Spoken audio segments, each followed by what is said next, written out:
और देखिए, अमन के हूती विद्रोहियों ने एक बार फिर से लाल सागर में ग्रीक जहाजों को निशाना बनाया है। अमेरिकी सेना ने भी इस हमले की पुष्टि कर दी है। देखिए 1 मिनट में पूरी खबर। यमन के हूती विद्रोहियों ने एक बार फिर लाल सागर में एक जहाज को निशाना बनाया। यह जहाज ट्रांस वर्ल्ड नेविगेटर ग्रीस की कंपनी का है। यमन के विद्रोही गुट हूती ने दावा किया है कि उसने लाल सागर में एक जहाज को निशाना बनाया। हूती के प्रवक्ता याहिया सारी ने कहा कि जहाज ट्रांस वर्ल्ड नेविगेटर पर लाल सागर में हमला किया गया। दरअसल गाजा पर इजराइल के हमले के विरोध में हूती विद्रोही अंतर्राष्ट्रीय शिपिंग के खिलाफ चल रहे अभियान के तहत जहाजों को अपना निशाना बना रहे हैं। हूती का कहना है कि यह जहाज उन कंपनियों के थे जिन्होंने कब्जे वाले फिलिस्तीन के बंदरगाहों में प्रवेश करने पर प्रतिबंध का उल्लंघन किया। अमेरिकी सेना के सेंट्रल कमांड ने हमले की पुष्टि की। अमेरिकी सेना ने कहा कि ग्रीस स्वामित्व वाले ट्रांस वर्ल्ड नेविगेटर जहाज पर हूती ने ड्रोन से अटैक किया। हूती यमन का विद्रोही गुट है। ये समूह पिछले साल नवंबर से शिपिंग लेन में ड्रोन और मिसाइल हमलों से जहाजों को नुकसान पहुंचा रहा है। हूती का कहना है कि ये हमले इजराइल के युद्ध के खिलाफ फिलिस्तीनियों के एक साथ एकजुटता दिखाने के लिए है।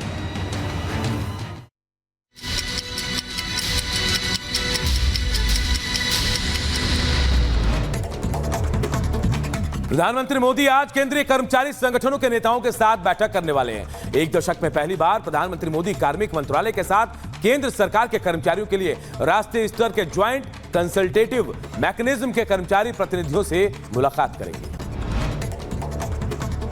केंद्रीय गृह मंत्री अमित शाह 3 दिवसीय दौरे पर छत्तीसगढ़ पहुंच रहे हैं। रायपुर में अमित शाह नक्सल विरोधी अभियान पर कई बैठकों की अध्यक्षता भी करने वाले हैं। नक्सल प्रभावित 7 राज्यों के मुख्य सचिव, डीजीपी और अधिकारियों के साथ 3 अलग-अलग बैठक भी अमित शाह लेने वाले हैं। इसमें छत्तीसगढ़, आंध्र प्रदेश, झारखंड, केरल, मध्य प्रदेश, महाराष्ट्र, ओडिशा, तेलंगाना और पश्चिम बंगाल के पुलिस प्रमुखों के शामिल होने की संभावना है। बैठक में नक्सल प्रभावित क्षेत्रों में नक्सल विरोधी अभियान और विकास कार्यों की समीक्षा की जाएगी। 25 अगस्त को सहकारिता विभाग की बैठक लेंगे। आपको बता दें कि मोदी और गृह मंत्री शाह ने बीजेपी की सरकार बनने के बाद 3 साल में प्रदेश को नक्सलवाद से मुक्त करने का ऐलान कर रखा है। छत्तीसगढ़ दौरे को लेकर गृह मंत्री अमित शाह ने ट्वीट किया, कहा पीएम मोदी के नेतृत्व में केंद्र सरकार और छत्तीसगढ़ की बीजेपी सरकार नक्सलवाद के समूल नाश के लिए संकल्पबद्ध है। जम्मू कश्मीर में कांग्रेस और नेशनल कॉन्फ्रेंस गठबंधन पर गृह मंत्री अमित शाह ने 10 सवाल पूछे हैं। कहा, क्या कांग्रेस जम्मू कश्मीर में अलग झंडे का समर्थन करती है?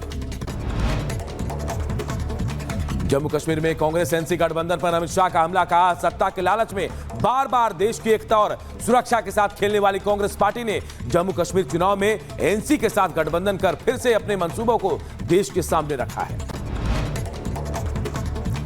प्रधानमंत्री मोदी ने शुक्रवार को यूक्रेन का दौरा किया। राजधानी कीव में यूक्रेनी राष्ट्रपति व्लादिमीर जेलेंस्की से उन्होंने मुलाकात की। पीएम मोदी ने रूस यूक्रेन संघर्ष के समाधान के लिए बातचीत और कूटनीति पर जोर दिया। कहा कि भारत शांति स्थापित करने में सक्रिय भूमिका निभाएगा। राष्ट्रपति जेलेंस्की से हुई मुलाकात के बाद पीएम मोदी ने किया पोस्ट, लिखा भारत ने यूक्रेन से मौजूदा संघर्ष को लेकर बातचीत की। पीएम मोदी ने लिखा, संघर्ष का शांतिपूर्ण समाधान मानवता के लिए सबसे अच्छा और जरूरी है।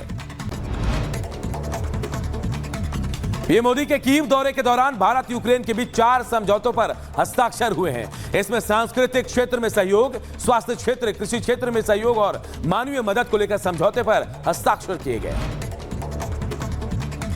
पीएम मोदी से मुलाकात के बाद राष्ट्रपति जेलेंस्की ने कहा कि भारत संघर्ष रोकने में अहम भूमिका निभाएगा। भारत एक बड़ा देश है और उसका बड़ा प्रभाव है। भारत पुतिन को रोक सकता है और उनकी अर्थव्यवस्था को रोक सकता है।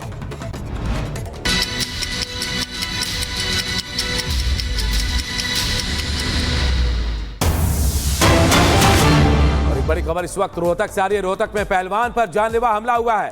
3 हमलावरों ने पहलवान पर गोलियां चलाई हैं। वारदात के बाद हथियार लहराते हुए मौके से अपराधी वहां से फरार हो गए। पीजीआई के ट्रॉमा सेंटर में पहलवान को भर्ती कराया गया। तस्वीरें हम आपको दिखा रही है। 3 शख्स देखिए कैसे हमला किया इन लोगों ने, फिर वहां से भाग खड़े हुए। ये देखिए पहलवान जिसके पीछे 3 लोग भागते नजर आए। नमस्कार, गुड मॉर्निंग भारत देख रहे हैं आप और मैं हूं आप सबके साथ अनूप। खबरों की शुरुआत करेंगे और सबसे पहले बात उत्तर प्रदेश की। जी हां, उत्तर प्रदेश में 60,000 सिपाही भर्ती के लेकर परीक्षा शुरू हो गई है और कहा यह जा रहा कि इस भर्ती को प्रभावित करने की कोशिश भी की गई, अफवाह फैलाने की कोशिश की गई और अब पुलिस इन लोगों पर एक्शन लेने की तैयारी कर रही है, क्योंकि सीएम योगी आदित्यनाथ ने साफ कर दिया है कि जो गड़बड़ी करेगा उसके खिलाफ कार्रवाई होगी। रिपोर्ट आप सबको दिखाते हैं।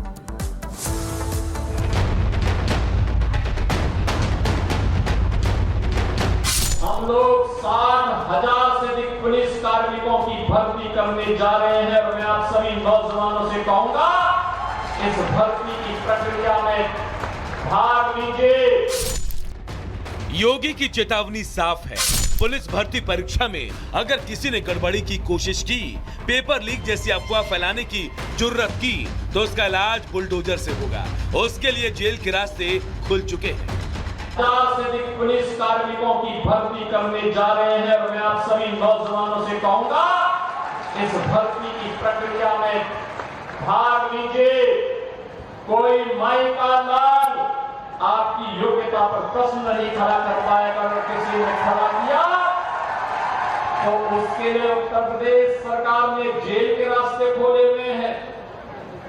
जो नौजवानों के भरोसे के साथ खिलवाड़ करेगा उसकी संपत्ति को जब्त करेंगे और उस संपत्ति को गरीबों में बांटने का कार्य भी करने का कार्य हमारी सरकार करने जा रही है। पुलिस भर्ती परीक्षा केंद्रों पर कड़े इंतजामात हैं। योगी के आदेश पर यूपी पुलिस तैनात है। किसी भी तरह की गड़बड़ी को रोकने और अफवाह फैलाने वालों पर कड़ी कार्रवाई के लिए। इसी बीच समाजवादी पार्टी के नेता और पूर्व विधायक यासर शाह पर आरोप है कि उन्होंने सोशल मीडिया पर अफवाह फैलाई, अलग अलग ग्रुप और अकाउंट बनाए और इन ग्रुप्स पर पेपर लीक मैसेज वायरल की। दरअसल समाजवादी पार्टी के पूर्व मंत्री पर लगे आरोप के बाद मुकदमा दर्ज कर लिया गया है। साथ ही डीजीपी प्रशांत कुमार ने गड़बड़ी करने वालों को वार्निंग भी दे दी है। भर्ती बोर्ड ने भी डिनाई किया है और लगातार हमारी सतत दृष्टि सोशल मीडिया प्लेटफॉर्म्स पे भी और अन्य जो सोर्सेज हमारे हैं, हमारी जितनी भी एजेंसियां हैं, इस पे लगातार हमारी सभी एजेंसी लगी है। पूरे विभाग, सभी लोग जो सिविल पुलिस का फोर्स है इस कार्य में लगा है। सीएम योगी की पूरी कोशिश है कि पुलिस भर्ती परीक्षा में ना तो कोई अफवाह फैले और ना ही पेपर लीक जैसी कोई जुर्रत हो। पुलिस के साथ एटीएस और एसटीएफ की तैनाती, पेपर लीक रोकने के लिए आर्टिफिशियल इंटेलिजेंस का इस्तेमाल किया जा रहा है। कैंडिडेट्स का केवाईसी वेरिफिकेशन हो रहा, बायोमेट्रिक अटेंडेंस, आधार कार्ड वेरिफिकेशन जारी है। परीक्षा केंद्र में सीसीटीवी से निगरानी हो रही है और सीसीटीवी कंट्रोल रूम की जिम्मेदारी एडीएस स्तर के अधिकारी को दी गई है। यानी जो तैयारी उत्तर प्रदेश में की गई है उससे साफ जाहिर है कि इस बार पेपर लीक जैसी घटनाओं को लेकर योगी सरकार कितनी अलर्ट है। अफवाह फैलाने वालों पर भी योगी सरकार सख्त है। Bureau report, Republic Bharat. और इधर देखिए, ग्रेटर नोएडा में व्यापारी अंकुश शर्मा हत्याकांड का खुलासा हो गया है। जी हां, पुलिस ने इस मामले में एक सिपाही को गिरफ्तार किया है, लेकिन जो जानकारी मिली वो हैरान करने वाली थी। सिपाही ने हत्या जो की है एक फिल्म से इंस्पायर होकर की थी। पूरी खबर एक रिपोर्ट के जरिए आप सबको दिखाते हैं। दिल्ली पुलिस की एक सिपाही ने दृश्यम फिल्म से प्रभावित होकर व्यापारी की हत्या कर दी। हत्या के बाद व्यापारी के शव को फिल्मी स्टाइल में जंगल में छिपा दिया। इतना ही नहीं, आरोपी पुलिस के आसपास घूमता रहा ताकि उस पर शक न हो। हालांकि फिल्म के इतर इस मर्डर की गुत्थी को पुलिस ने 13 दिनों में सुलझा लिया। पूरी घटना का मुख्य किरदार है दिल्ली पुलिस का सिपाही प्रवीण, जो कि कई दिनों से निलंबित चल रहा था।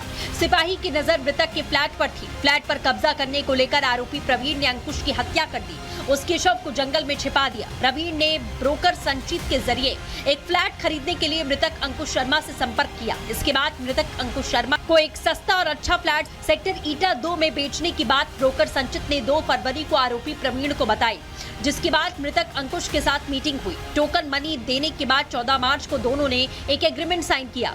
इसके बाद 27 अप्रैल को ट्रांसफर मेमोरेंडम की प्रक्रिया शुरू हुई। 10 मई को ग्रेटर नोएडा औद्योगिक विकास प्राधिकरण से ट्रांसफर मेमोरेंडम लेटर मिल गया। इसके बाद मृतक कनाडा चला गया, जिस कारण रजिस्ट्री नहीं हो पाई। यहाँ तक कि सब कुछ सही चल रहा था, लेकिन मृतक की कनाडा से लौटने के बाद बात बिगड़ गई। मृतक तय रकम से ज्यादा पैसे मांगने लगा। आरोपी प्रवीण के पास मृतक अंकुश शर्मा को देने के लिए पैसे नहीं थे। आरोपी को फिर फ्लैट पर कब्जा करने का आइडिया आया। उसने दृश्यम फिल्म से प्रभावित होकर मर्डर की प्लानिंग की। मृतक अंकुश पर हथौड़े से वार कर उसकी हत्या कर दी और जंगल में शव को छिपा दिया। परिजनों ने मृतक की गुमशुदगी की शिकायत दर्ज कराई। इसके बाद पुलिस ने मामले की जांच की। 100 से ज्यादा सीसीटीवी खंगाले गए। इसके बाद पुलिस को सुराग मिला। 9 अगस्त को एक व्यापारी हैं जो कि अल्फा में रहते हैं, अंकुश शर्मा, उनकी मिसिंग की सूचना लिखी गई थी।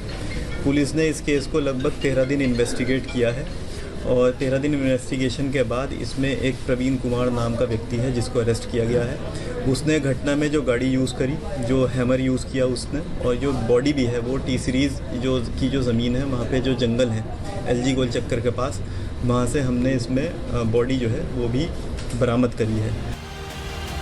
पहले तो सिपाही ने पुलिस को खूब चकमा दिया, बातों में उलझाने की कोशिश की, लेकिन पुलिस ने ऐसा जाल बिछाया कि आरोपी खुद फंस गया। बहरहाल पुलिस ने आरोपी को गिरफ्तार कर जेल भिजवा दिया है। Bureau report, Republic Bharat. और अब बात असम की करते हैं। असम कैबिनेट ने मुस्लिम मैरिज डिवोर्स रजिस्ट्रेशन बिल को मंजूरी दे दी है। इसका सीधा मतलब यह है कि मुसलमानों को भी शादी का रजिस्ट्रेशन कराना होगा, यानी अब काजी रजिस्ट्रेशन नहीं करेगा, जबकि सरकार के जरिए ये रजिस्ट्रेशन होना है। क्या है पूरा मामला, इस रिपोर्ट के जरिए आपको बताते हैं।